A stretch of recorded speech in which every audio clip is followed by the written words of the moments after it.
अस्सलामुअलैकुम स्टूडेंट्स। आज हमने पढ़ना है एब्स्ट्रैक्ट अलजेब्रा। हमने एब्स्ट्रैक्ट अलजेब्रा को विजय खन्ना की बुक से करना है। आप लोगों में से बहुत से स्टूडेंट्स जो कि मेरे पिछले स्टूडेंट्स होंगे या जो नहीं भी हैं, जो न्यू स्टूडेंट्स हैं, उनको आइडिया होगा कि अलजेब्रा में हमारे पास बहुत सारी फील्ड्स आ जाती हैं, ग्रुप थ्योरी आ जाती है, रिंग आ जाती है, वेक्टर स्पेस आ जाता है और भी बहुत सारी चीजें हमारे पास एब्स्ट्रैक्ट अलजेब्रा में आ जाती हैं। और सबसे बेस्ट बुक इसको फॉलो करने के लिए विजय खन्ना की बुक है। वो इस वजह से क्योंकि इसमें हर चीज को विद अ शॉर्ट ट्रिक बताया गया है कि अगर हमारे पास कोई भी चीज है, जैसे आपने वन वन फंक्शन कैलकुलेट करना है, ओन टू फंक्शन कैलकुलेट करना है, ये मैं सिंपल बात बता रही हूँ, तो उसके लिए वहां पे शॉर्ट ट्रिक्स से कुछ फॉर्मूलाज दिए गए हैं कि आप जल्दी से विद इन सेकेंड कैसे बता सकते हैं कि अगर आपके पास कोई भी एक फंक्शन दिया है तो उसमें टोटल कितने वन वन या ओन टू ये रिलेशन या बाइनरी रिलेशंस कितने एग्जिस्ट करेंगे। तो विजय खन्ना की जो बुक है वो पीपीएससी या एफपीएससी के हवाले से या कोई भी आप लेक्चरशिप देने जा रहे हैं उसके हवाले से बहुत इम्पोर्टेंट है। अब जैसे कुछ लोग अभी BS16 का टेस्ट देकर आए स्पेशल एजुकेशन डिपार्टमेंट में, तो बहुत सारे लोग ये भी कह रहे थे कि इजी टेस्ट होगा, बट हुआ ये कि टेस्ट बिल्कुल लेक्चरशिप जैसा था। हालांकि था 16 स्केल का, बट बिल्कुल वो 17 स्केल यानी लेक्चरशिप जैसा था। और आपने खुद देखा कि वहां पर MCQs जो थे वो बुक में कोई स्टेटमेंट टाइप नहीं थे, यानी जैसे हम कोई भी थ्योरम को प्रूव्स करते हैं तो हम उसकी स्टेटमेंट को देख लेते हैं कि वो इम्पोर्टेंट है। तो इस तरह के थे, ये नहीं कि नहीं थे, लेकिन बहुत कम थे। तकरीबन 5 से 6 थे मुश्किल, या आई थिंक 2 या 3 थे, तकरीबन ना होने के बराबर थे। तो बहुत कम वहां पर स्टेटमेंट थी। मोस्टली चीजें क्या थी, मोस्टली वहां पर एक तो लॉजिकल क्वेश्चंस थे। लॉजिकल का मतलब कि फॉर एग्जांपल अगर आपके पास लैम्डा की वैल्यू ये गिवन है, या लैम्डा अगर आपके पास एक पॉजिटिव स्क्वायर रूट है, तो समेशन अगर हम 1 से 45 करें तो लैम्डा की पावर स्क्वायर क्या होगी। मतलब कुछ रीजनिंग टाइप क्वेश्चंस थे। और ये जो MCQ थे वो कहीं से मिल भी नहीं रहे थे, कि ना किसी ने कभी कहीं से पढ़े हुए थे, बिल्कुल ही आउट ऑफ माइंड थे। तो ऐसे टाइम पर क्या करना था, ऐसे टाइम पे आप लोगों ने अपना माइंड यूज करना था। जितना आपने पढ़ा था, जितना आपने फिलहाल आपके माइंड में लॉजिक था, उसको अप्लाई करके आपने अपनी प्रॉब्लम्स को सॉल्व करना था। तो हमें उस टेस्ट से ये आइडिया हुआ कि हमें जो है वो थ्योरम्स की स्टेटमेंट को रट्टा कम लगाने के बजाय हमें लॉजिक चीज पे ध्यान देना है, यानी हमारा कंसेप्ट क्लियर होना चाहिए। सारी चीजें कंसेप्चुअल थी वहां पे। तो आपका अगर कंसेप्ट क्लियर है तब आप लोग कर सकते हो, अदरवाइज अगर आपने स्टेटमेंट को रट्टा लगाया हुआ है, एग्जाम्पल को रट्टा लगाया है, तब तो बिल्कुल भी बात नहीं बनेगी अगर आप लोग लेक्चरशिप पर जा रहे हैं। तो मेरे पिछले स्टूडेंट्स को आइडिया होगा कि मैं खुद अपने ही हैंड रिटन नोट्स प्रिपेयर करती हूँ और वहां से पढ़ाती हूँ। बट मेरे इस न्यू बैच में मैंने जो नया डिसीजन लिया है अपने उस BS16 के टेस्ट को देखते हुए, वो ये है कि हम अब बुक को फॉलो करेंगे। आपने काफी सारे लोगों से ये भी सुना होगा कि आप किससे कह रहे थे कि भाई हमें मटेरियल सेंड कर दें लेक्चरशिप का, हमने प्रिपरेशन करने और हम खुद कर लेंगे। बहुत से लोग ये भी कह रहे होते हैं स्टूडेंट्स। तो देखें, किसी से नोट्स लेने का कोई फायदा नहीं है, ये बात याद रखिएगा। मेन चीज बुक है। नोट्स वगैरह खुद बनाना बनाना और बात है कि आप अपनी चीज लिख रहे हो याद करने के लिए, बट किसी से मटेरियल लेना और ये अजीब सी बात है। ठीक है, और इससे आपकी प्रिपरेशन बिल्कुल भी नहीं होती। ठीक है, तो मेन चीज बुक है, आपने बुक को देखना है। जिसने बुक की एक एक लाइन को अच्छे से पढ़ा हुआ है और हर लाइन की चीज को कंसेप्ट लिया हुआ है, वो इजीली लेक्चरशिप का टेस्ट दे सकता है। और इसने सिर्फ रट्टा लगाए हुए स्टेटमेंट को ऊपर ऊपर से बात पढ़ी है, उसका तो बस अल्लाह ही हाफिज है। और ऐसे लोग ये भी अक्सर लोग कह रहे होते टेस्ट देने के बाद कि पता नहीं क्यों हमारे क्लियर नहीं हुआ, तो वजह असल में ये होती है कि आपने चीज को डीपली नहीं पढ़ा होता। तो चले टाइम वेस्ट किए बगैर लेक्चर को स्टार्ट करते हैं। तो हमारा जो अब मेन टारगेट है वो बुक को फॉलो करना है। मैं अपने PDF के नोट्स जो कि मेरे हैंड रिटन है वो भी आप लोगों को भेज दूंगी, लेकिन उसके अलावा मेन चीज जो मैं रिकमेंड करूंगी वो बुक को ही फॉलो करना है आप लोगों का काम। तो चले लेक्चर स्टार्ट करते हैं। तो सबसे पहला चैप्टर जो विजय खन्ना की बुक का है वो ये है, जिसको मैंने यहाँ पर ओपन किया हुआ है। इसमें वो चंद बेसिक सी बात हमें बताएगा। तो एक चीज याद रखिएगा, बेसिक बहुत इंपॉर्टेंट है, क्योंकि वहां पे जब एमसीक्यूज आपको कोई भी गिवन होता है, तो वहां पे वो बिल्कुल कंसेप्चुअल एमसीक्यूज आपके पास होता है। और वो जो एमसीक्यूज होता है, आपने उस एमसीक्यूज में अपनी लॉजिक लगानी होती है। लॉजिक का मतलब ये है कि आपने बचपन से लेके अब तक जो पढ़ा है, आपने उसका मिक्सचर वहां पे लगाना है। तो आप ये मत सोचिएगा कि ये बेसिक सी बात है, ये तो आती थी, ये इसका मुझे कोई फायदा नहीं है। ये बेटा, ये बात बिल्कुल गलत है।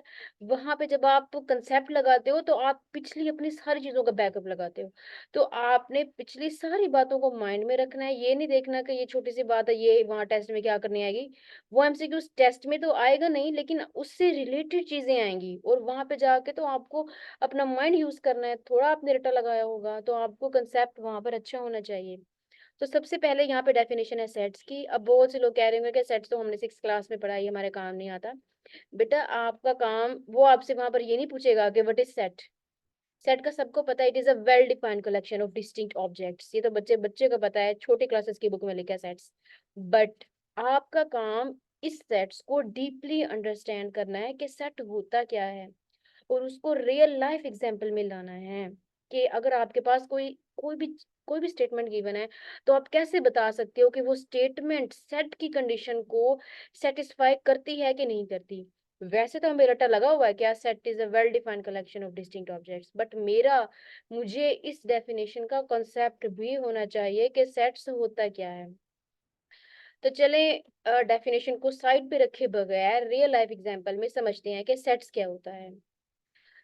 वैसे बहुत लोगों को पता भी हो सकता है, क्योंकि 6 क्लास की जो बुक है, उसके आई थिंक सेकंड या थर्ड चैप्टर है सेट्स के बारे में। उसमें तकरीबन एक चैप्टर है जिसमें सेट्स को डीपली और अच्छे से बताया गया है कि सेट क्या है। तो मेरा मशवरा यही है कि आप उस बुक को ही उस बुक का जो चैप्टर है उसको अच्छे से पढ़ लें।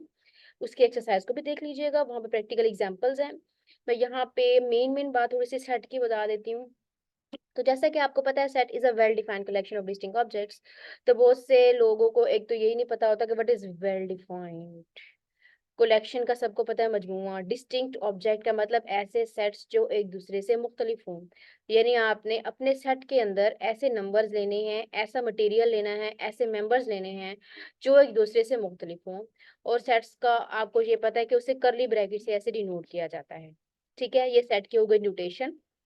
फिर सेट्स की वैसे तो काफी सारी टाइप्स भी आ जाती हैं, descriptive form, tabular form and set builder notation, काफी सारी आ जाती हैं।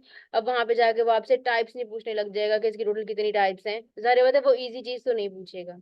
वो जो थोड़ी सी टिपिकल चीज है, वो ऐसा कर सकता है कि आपको कोई इंग्लिश में स्टेटमेंट दे दे यहाँ पे, और पूछे कि बताओ ये सेट है कि नहीं है। और वो स्टेटमेंट भी कोई इजी नहीं देगा बच्चों वाले को, टफ से स्टेटमेंट देगा, कोई रियल लाइफ प्रॉब्लम देगा जिसको आपको सोचने में मुश्किल हो जाए। देखिए, ऑप्शन इजी होंगे कि सेट है कि नहीं है, लेकिन वो जो प्रॉब्लम को समझना और अंडरस्टैंड करना है, वो मुश्किल है। अब हो सकता है वो कहे कि which of the following is a set. तो ए, बी और सी और डी में वो आपको क्या कर देगा, ऑप्शंस लिख देगा। ऑप्शंस में क्या होगा, स्टेटमेंट लिखी होगी कोई ना कोई, इधर भी कोई स्टेटमेंट लिखी होगी, इधर भी स्टेटमेंट लिखी होगी। वो स्टेटमेंट इजी नहीं होगी, थोड़ी सी घूमी हुई होगी, जिसमें आपको कंसेप्ट लगाकर सोचना है कि बताना है कि इन तीनों में से कौन सी स्टेटमेंट है जो सेट की इक्वेशन को फॉलो करती है। तो अब फॉर एग्जांपल आपके पास है एक, यहाँ पे चले मैं ऑप्शन दे देती हूँ। पहला ऑप्शन ये है, अगर इस तरीके से दिया हो, the naughty boys in a class. ठीक है, अब कोई पूछे, ये जो स्टेटमेंट आपको गिवन है, the naughty boys in a class, ये ऑप्शन ए है, तो बताओ ये सेट है कि नहीं है। तो आपने खुद माइंड में सोचना है कि the naughty boys in a class. तो क्लास में नॉटी बॉयज तो बहुत सारे हो सकते हैं। तो अगर वो बहुत सारे हो सकते हैं, तो डेफिनेशन मैंने क्या पढ़ी थी, मैंने पढ़ी थी the well defined collection of distinct objects. तो नॉटी बॉयज सारे पता है डिस्टिंक्ट तो होंगे एक दूसरे से, वो तो है, लेकिन क्या ये वेल डिफाइंड है। वेल डिफाइंड का मतलब है कि क्या मैं वो जो ऑब्जेक्ट्स हैं, ये जो मुझे नॉटी बॉयज दिए गए हैं, क्या मैं इनको डिफाइन कर पा रही हूँ। डिफाइन का मतलब ये है कि क्या ये मेरी समझ में आ रहा है, क्या ये मेरे दिमाग में बात सही से बैठ रही है, क्या मुझे ये स्टेटमेंट करेक्ट लग रही है। जैसे मैंने सेट की डेफिनेशन को अलग से अगर रखा, मैंने खुद माइंड में सोचा the set of naughty boys in a class. तो मैंने खुद सोचा कि क्लास में तो बहुत सारे स्टूडेंट्स होते हैं, और नॉटी बॉय तो कोई भी हो सकता है, मुझे कंफर्म नहीं है कि कौन सा बच्चा नॉटी है। तो यानी ये स्टेटमेंट मुझे उसने एग्जैक्ट नहीं दी, मतलब उसने कुछ अंदर से मिस किया है। यानी फॉर एग्जांपल वो लिखता कि there are 5 naughty boys in a class, तो बताओ ये सेट है कि नहीं है? तो उसने 5 कहे थे, 5 नॉटी बॉयज, तब तो मुझे कंफर्म हो गया कि क्लास में 5 नॉटी बॉयज हैं। लेकिन अब उसने सिर्फ इतना कहा the naughty boys in a class, तो नॉटी बॉयज तो कोई भी हो सकता है, उसने मुझे मेंशन नहीं किया, उसने मुझे कोई स्पेसिफिक बात नहीं बताई, उसने अपने सेट को डिफाइन नहीं किया। तब आपने फौरन समझ जाना है कि ये मुझे सही से चीज वेल डिफाइंड नहीं गिवन, तो इसका मतलब ये है कि ये सेट नहीं है। और फॉर एग्जाम्पल ए में ये था कि the set of naughty boys in a class, तो इसका मतलब ये सेट नहीं है, क्योंकि उसने उसको सही तरीके से वेल डिफाइंड नहीं किया। बी में अगर होता the there are 5 naughty boys in a class, तो इसका मतलब ये था हाँ मुझे उसने स्पेसिफिक कर दिया है, उसने वेल डिफाइन कर दिया कि 5 बॉयज है क्लास के अंदर। हाँ, तब मैं बता सकती हूँ कि ऑप्शन बी मेरे पास करेक्ट है, क्योंकि उसने यहाँ पे डिफाइन कर दिया है। ठीक है, तो यानी होता ये कि सेट में आपके पास चीज वेल डिफाइंड होनी चाहिए, यानी आपके माइंड को वो चीज एक्सेप्ट करनी आनी चाहिए। तो हो सकता है कि वो आपको कोई ऐसे स्टेटमेंट दे दे, कह दे कि बताएं, एक सेट दे दे आपको कोई भी ऐसे कर्ली ब्रैकेट में लिखा हुआ, और ऊपर कहे कि बताओ कि ये पेट्स हैं कि नहीं है। पेट्स वो होते हैं जिनको हम घर में पालते हैं। जैसे फॉर एग्जांपल पहले में उसने स्नेक लिख दिया, दूसरे में उसने लायन लिख दिया, उसने नेक्स्ट वाले में काऊ लिख दिया। तो आपने देखना है कि पहले में स्नेक लिखा हुआ है, तो स्नेक तो हम पेट नहीं बना, हम पेट का मतलब है जो हम डेली लाइफ में आम लोग उसको रख सकते हैं, तो स्नेक को हम नहीं रख सकते। तो इसका मतलब ये है कि ये स्नेक जो है ये पेट की कैटेगरी में नहीं आता, तो यानी कि वेल डिफाइंड नहीं है, तो इट मींस ये सेट नहीं है। ठीक है, तो आपने इस तरीके से सेट की बात को समझना है कि किस तरीके से कोई चीज सेट बना रही है कि नहीं बना रही। अब लाजिमी नहीं कि ये एमसीक्यू 17 स्केल पे आए, 16 पे आ सकता है, 15 पे, क्योंकि पीपीएससी के थ्रू या केपीएससी के थ्रू जितने भी टेस्ट होते हैं वो इजी नहीं होते, नेगेटिव मार्किंग भी होती है, और दूसरा ये कि टेस्ट वो जाहिर बात है बच्चों वाला बिल्कुल नहीं बनाएंगे, वो बहुत टफ बनाते हैं। तो चाहे जो मर्जी स्केल हो, 14 भी हो, तब भी बहुत टिपिकल टेस्ट होता है। आप लोग जाहिर बात है कभी दिया होगा आप लोगों ने, आपको खुद ही आइडिया होगा कितना मुश्किल टेस्ट होता है, कंसेप्चुअल होता है बिल्कुल। तो देखिए यहाँ पे कैसे कंसेप्ट यूज हुआ। तो बाकी ये बात तो और बच्चे बच्चे को पता है कि सेट को किस डिनोट करते हैं, को किसी भी कैपिटल लेटर से डिनोट करते हैं, ए बी सी। अब वो आपसे ये नहीं पूछेगा कि सेट को किस चीज से जो है डिनोट किया जाता है। अब ये बिल्कुल बच्चों वाली बात है, वो ऐसी कोई फनी बात तो आपसे पूछने से रहा नहीं है। और ये भी नहीं पूछ सकता कि सेट के जो अंदर हम नंबर्स लिखते हैं उसको क्या कहते हैं, उसको मेंबर्स कहते हैं, जैसे उसने लिखा है एलिमेंट्स कहते हैं मेंबर्स, वो ये बात नहीं पूछेगा। वो आपसे लॉजिक पूछेगा, कंसेप्ट पूछेगा सेट्स के बारे में। तो थोड़ा सा बुक को भी रीड आउट कर लेते हैं फिलहाल। तो आपने वैसे थोड़ा सा डेफिनेशन समझ ली है कि सेट्स क्या चीज होती है और उसको रियल लाइफ में कैसे अप्लाई किया जाता है। तो two sets A B are said to be equal if they contain precisely the same elements and who write A is equals to B। तो यहाँ पे मैं आपको थोड़ा सा एक equal sets and equivalent set के दरमियान में डिफरेंस बताना चाहूंगी, क्योंकि यहाँ पे वो इक्वल की बात करता है। आगे मे भी इक्विवेलेंट का जिक्र करे, अगर जिक्र करेगा तो वहां पे मैं स्किप कर दूंगी। क्यों? क्योंकि मैं अभी आपको बताने लगी हूँ कि इक्विवेलेंट सेट क्या होता है। तो दो सेट्स इक्वल होते हैं, वो इक्वल तब होते हैं जब दोनों सेट्स में नंबर ऑफ एलिमेंट्स इक्वल हो। ठीक है, जब दोनों सेट्स में नंबर ऑफ एलिमेंट्स इक्वल हो जाएं, तो उसे हम क्या कहते हैं कि वो सेट इक्वल है। इक्वल का मतलब है अंदर वाले मेंबर्स भी सेम होने चाहिए और तादाद भी सेम होनी चाहिए। और आपको पता है कि सेट में जो तादाद होती है, यानी कि कितने उसके अंदर एलिमेंट्स होते हैं, जैसे इसमें देखें 1 2 3 4 5 6, तो टोटल 6 एलिमेंट्स हैं। तो इसका मतलब इसमें कितनी तादाद एलिमेंट्स की? 6 है। और मैथमेटिक्स की लैंग्वेज में इसे कार्डिनैलिटी कहा जाता है, जो कि आपने रियल एनालिसिस में पढ़ी होगी कि कार्डिनैलिटी होती है किसी भी सेट के अंदर नंबर ऑफ एलिमेंट्स कार्डिनैलिटी कहलाते हैं। तो इसकी कार्डिनैलिटी 6 है। तो अब मैं नंबर्स की जगह पर कार्डिनैलिटी का वर्ड यूज करूंगी। तो इक्वल सेट्स ऐसे सेट्स होते हैं जिसमें एक तो हमारे पास कार्डिनैलिटी सेम होनी चाहिए और नंबर ऑफ एलिमेंट्स भी सेम हो। तो फॉर एग्जांपल ए बी अगर मेरे पास कोई सेट है, तो मैं इसको कहूंगी ये इक्वल तब है जब उसमें नंबर ऑफ एलिमेंट्स भी सेम हो और उसकी कार्डिनैलिटी भी सेम हो।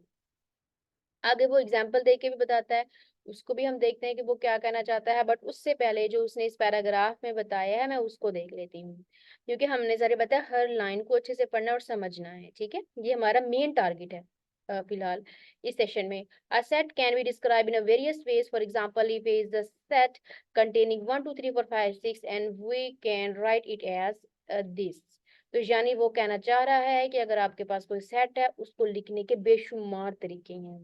ठीक है, तो पहले तरीके में लिखा है 1 2 3 4 5 6, ऐसे भी लिखा जा सकता है या आप बीच में डॉट डॉट डाल के भी लिख सकते हो। और तीसरे में उसने क्या, a is equal to x belongs to N such that x less than equal to 6, ऐसे भी लिखा जा सकता है।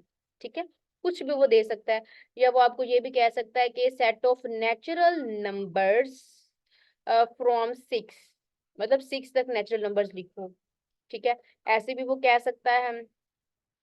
तो इसकी फिर आगे टाइप्स भी आ जाती हैं। पहले डिस्क्रिप्टिव टाइप आ जाती है। डिस्क्रिप्टिव का मतलब होता है इंग्लिश में लिखना। जैसे मैंने अभी बताया कि set of natural number less than equals to 6, तो ये इंग्लिश में लिखा हुआ था, तो उसे डिस्क्रिप्टिव जो है डिस्क्रिप्टिव फॉर्म कहा जाता है।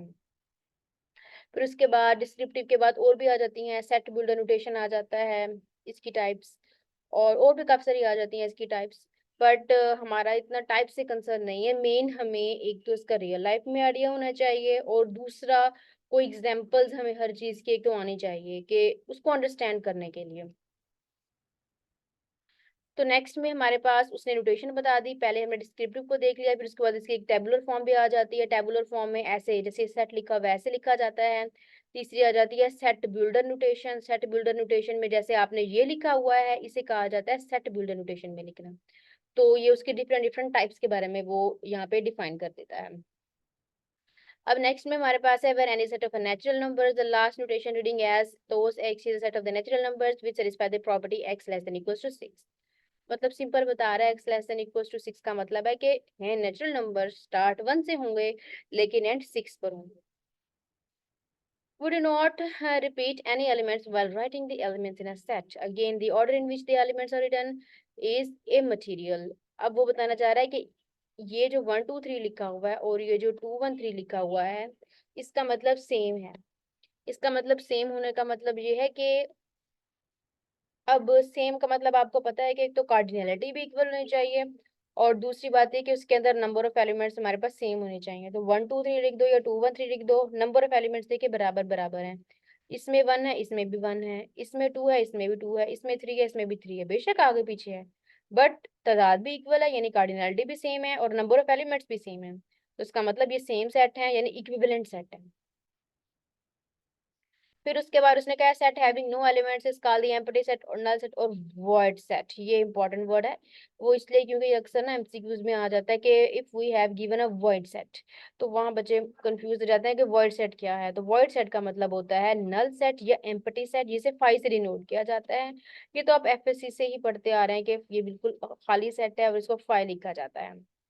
Obviously any two empty sets are equal, वो यही बता रहा है कि अगर आपके पास दो एम्प्टी सेट्स गिवन है तो जाहिर बात है हर दो एम्प्टी सेट इक्वल होंगे लाजमी।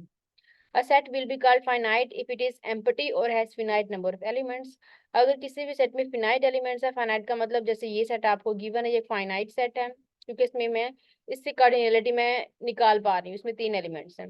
और इनफाइनाइट में क्या होता है, अगर डॉट डॉट डॉट लिखा हो, सेट एंड में खत्म ही ना हो रहा हो, तो उसे इनफाइनाइट सेट कहा जाता है। नेक्स्ट है द सेट, ये उसने बता दिया कि फाइनाइट सेट है क्योंकि ये खत्म हो रहा है एंड में जाके। फिर उसने कहा the set of integers are infinite. जाहिर बात है इंटीजर्स क्या होते हैं, 0 plus minus 1 plus minus 2 up to so on, बढ़ते जाते हैं, हमें आखिरी नंबर का नहीं पता होता, तो वो इनफाइनाइट सेट है। उसके बाद उसने क्या बताया, उसने फिर कार्डिनलिटी की भी बात कर दी, और उससे पहले उसने बताया कि the set of all rational numbers whose square is 2 is an empty set। For example आपको पता है कि अंडर रूट 2 आपके पास क्या होता है, एक इररेशनल नंबर होता है। तो वो कहता है ये बताओ सारे रैशनल नंबर्स बताओ whose square root is an empty set, whose whose square is an empty set। तो वो कहना चाह रहा है कि आप ऐसे रैशनल नंबर लो जिसका अगर आप स्क्वायर लो उस नंबर का, वो क्या हो, एम्प्टी सेट हो। तो मुझे पता है कि अगर ये जितने भी मुझे सेट दिए हुए हैं, अगर मैं कोई भी ऐसा सेट कंसीडर कर लूं जिसका मैं स्क्वायर लूं और स्क्वायर लेने से खाली सेट आ जाए, तो ये कोई पॉसिबिलिटी मेरे पास नहीं बन रही। कोई भी ऐसा नंबर जिसका स्क्वायर लूं तो खुद सोचें क्या वो हमारे पास एम्प्टी सेट आ जाएगा। जैसे ये लिखा हुआ है इसका मैं स्क्वायर लूं, तो मुझे पता है कि जो ये स्क्वायर है ये खत्म हो जाएगा, 2 आ जाएगा, एम्प्टी सेट तो नहीं आएगा।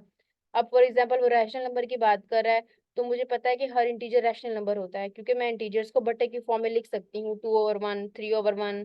जैसे ये 2/1 है, ये मेरे पास एक रैशनल नंबर है, इसका स्क्वायर लूँ 2 to the 4 हो जाएगा, तो एम्प्टी नहीं आ रहा।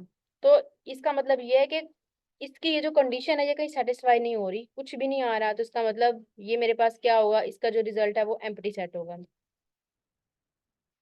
नेक्स्ट में उसने कहा है कि वो use the notation order of s or s mod to mean the number of elements in the set s and read it as order of s, and sometimes this is called the cardinality। फिर उसने बताया कि cardinality वही same बात है कि जो cardinality होती है वो किसी भी सेट के अंदर नंबर ऑफ एलिमेंट्स होते हैं।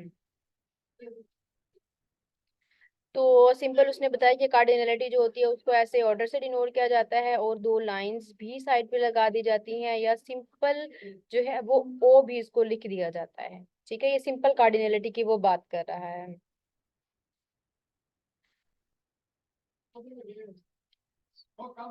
उसके बाद नेक्स्ट में हमारे पास एक डेफिनेशन दे रहा है, किसकी डेफिनेशन दे रहा है, हमें सबसेट की दे रहा है कि सबसेट क्या होता है।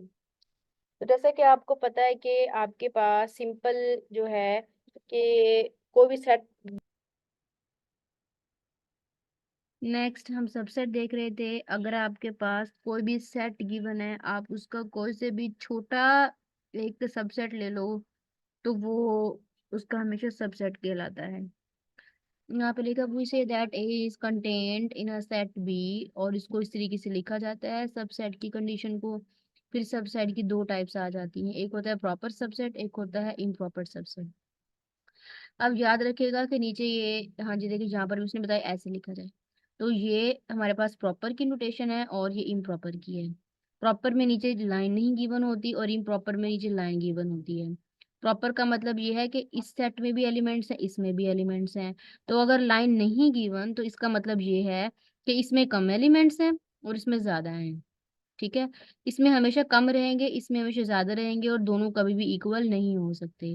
जबकि इम्प्रॉपर का मतलब है कि ए छोटा तो है बी से, लेकिन लाइन का मतलब ये है कि दोनों में एलिमेंट्स बराबर भी हो सकते हैं। तो इम्प्रॉपर में इक्वल भी हो सकते हैं, जबकि प्रॉपर में इक्वल नहीं होते। तो ये प्रॉपर और इम्प्रॉपर के अंदर डिफरेंस है। ठीक है, और अगर सबसेट नहीं होगा तो जाहिर बात है उसको स्लैश से डिनोट करेंगे। याद रखिएगा कि वो आपसे अब ये नहीं पूछेगा कि इम्प्रॉपर कौन से प्रॉपर कौन से, उसको पता है, बिल्कुल बेसिक सी बात है, वो आपसे नोटेशन पूछने नहीं बैठेगा, बट ये आपको हेल्प करेगा एग्जाम्पल सॉल्व करने में।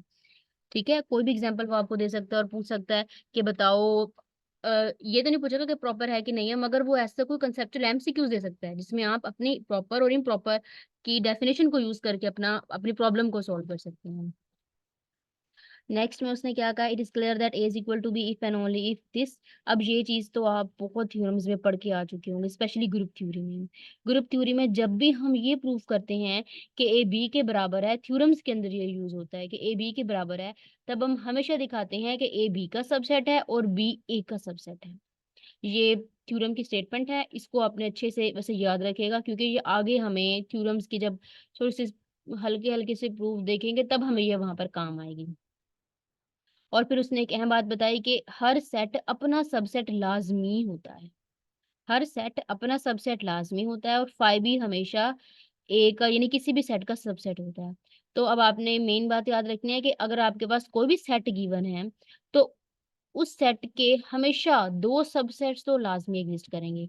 एक तो फाई होगा और दूसरा वही सेट इटसेल्फ, इटसेल्फ सेट और फाई। तो दो ये जो सेट्स हैं ये हमेशा इसके सबसेट्स लाजमी एग्जिस्ट करते हैं। यानी जो सबसेट वाला होता है सेट वो हमेशा नॉन एम्प्टी होता है, क्योंकि एटलीस्ट फाई और सेट तो उसमें हमेशा एग्जिस्ट करता है। नेक्स्ट उसने यूनियन और इंटरसेक्शन और डिफरेंस के बारे में थोड़ा सा बात बता दिया है। इसमें जो मेन बात याद रखने वाली है वो ये है कि जो अगर आपके पास ए यूनियन बी आपको गिवन है, तो आपने उसको ऐसे लिखना है। अब ये लिखने का तरीका तो ये देखने में इजी लग रहा है कि एक्स सच दैट एक्स ए से भी बिलोंग करेगा और एक्स बी से भी बिलोंग करेगा, बट यहाँ पे डिफरेंस और का है, ये और बात याद रखनी है। और जब देखिए हम इंटरसेक्शन की बात करेंगे तो सेंटर में क्या आ जाएगा, एंड आ जाएगा। ये चीज अक्सर क्वेश्चन हल करने में या थ्योरम या आप कोई भी लॉजिक किसी भी चीज पे कंसेप्ट अप्लाई कर रहे हैं, जब आपको टेस्ट में कोई एमसीक्यूज गिवन हो सकता है, तो वहां पे आपको वो खुद से कोई एग्जांपल जाहिर बात है देगा, तो आपको ये अंदर काम आएगा कि एंड का मतलब होता है एंड का मतलब ये है कि हमने इसको भी यूज करना है, इसको भी यूज करना है। एंड का मतलब और होता है, तो जब हमने इंटरसेक्शन लेना है तो दोनों में से कॉमन देखना है, तो हम इसमें से भी देखेंगे, इसमें से भी देखेंगे। लेकिन और का मतलब है यूनियन लेना, और का मतलब या इसमें से या इसमें से। सिंपल हम बस जो बड़ा सेट है यूनियन में वो लिख लेते होते हैं। मतलब एक को तो एटलीस्ट स्किप कर देते हैं ना, जो बड़ा वाला होता है उसको लिखते हैं, तो यूनियन में होल आ जाता है। तो इसलिए यहाँ पर या आता है, और इंटरसेक्शन का मतलब होता है दोनों में से कॉमन देखना, इसलिए एंड आ जाता है। और डिफरेंस में एक सिंपल कॉमा आएगा, तो डिफरेंस में जारी बात है फर्स्ट में से सेकंड के एलिमेंट्स को माइनस किया जाता है। तो इसलिए एक्स ए से बिलोंग करता है और एक्स बी से बिलोंग नहीं करता, मतलब सेकंड वाले में से अगर बिलोंग नहीं कर रहा हमें मसला नहीं है। अब इस चीज को आप एग्जाम्पल से भी अंडरस्टैंड कर देते हैं कि हमने क्या बात यहाँ पे डिस्कस की है, बट उससे पहले उसने कॉम्प्लीमेंट के बारे में बता दिया है कि व्हाट इज कॉम्प्लीमेंट। तो कॉम्प्लीमेंट का आपको सिंपल ही पता ही है, बचपन से पढ़ते आ रहे हैं कि एक्स अगर आपके पास यूनिवर्सल सेट है तो इसको यूनिवर्स ऑफ डिस्कोर्स कहा जाता है, और ए जो है वो उसका क्या है, सिंपल आपने कोई सबसेट ले लिया है। तो ए का जो कॉम्प्लीमेंट होता है वो किसके इक्वल होता है, वो उस यूनिवर्सल सेट में से ए को माइनस करना होता है। तो एक्स में से सिंपल आपने क्या कर दिया, ए को माइनस कर दिया। ठीक है, तो ये सिंपल हमारे पास क्या हो गया, आपने इसका कॉम्प्लीमेंट ले लिया। अब एग्जाम्पल से समझ लेते हैं। Let A is equal to 1 2 3 और बी हमारे पास है 3 4 5 6। तो आपने सिंपल इन दोनों का इंटरसेक्शन ले लिया। जब आपने इसका इंटरसेक्शन लिया तो दोनों में कॉमन देख लिया, तो कॉमन मेरे पास 3 आ रहा है, तो देखिए आपने 3 लिख दिया कॉमन। और फिर जब आपने यूनियन किया तो यूनियन में दोनों सेट्स का यूनियन करना होता है, तो यूनियन में मैंने दोनों साइड दोनों में से देख लिया कि जो कैपिटल आ रहा है, मतलब सारे एलिमेंट्स को मैंने मिक्सअप कर। और माइनस में क्या करते हैं, सिंपल आपने ए में से बी के एलिमेंट्स माइनस किए यहाँ पे। तो ए मेरे पास 1 2 3 है, और बी मेरे पास क्या है, 3 4 5 6। तो जब मैं ए में से क्या करूंगी, सिंपल बी को माइनस करूंगी। तो ए में मेरे पास क्या है, ए में मेरे पास 1 है, वहां पे मौजूद नहीं है, तो यहाँ पे 1 आ जाएगा। माइनस का मतलब सिंपल काटना भी आप समझ सकते हो। 2 देखें यहाँ पर है लेकिन 2 यहाँ पर नहीं है, तो इसलिए 2 इधर आ जाएगा। 3 देखें यहाँ मौजूद है, 3 यहाँ मौजूद है, 3 3 से कैंसिल हो जाएगा। तो जो इधर बचेगा आपने उसको यहाँ पे देख के लिखना होता है। अब बच्चे कहाँ फंस जाते हैं, वो इधर फंस जाते हैं, वो बी के एलिमेंट्स बचे हुए को भी देखने लग जाते हैं। तो आपने इसके बचे हुए नहीं देखने, आप क्योंकि ए में से बी निकाल रहे हो तो आपने ए के एलिमेंट्स को चेक करना है, ना कि आपने बी के एलिमेंट्स को चेक करना है। तो ये सिंपल डिफरेंस है। उसके बाद यहाँ पे कुछ हमारे पास प्रॉपर्टीज जो है वो गिवन है।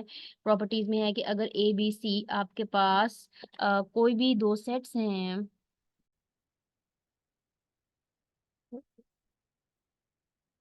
तो अब फिलहाल हम क्या कर रहे थे, इसकी कुछ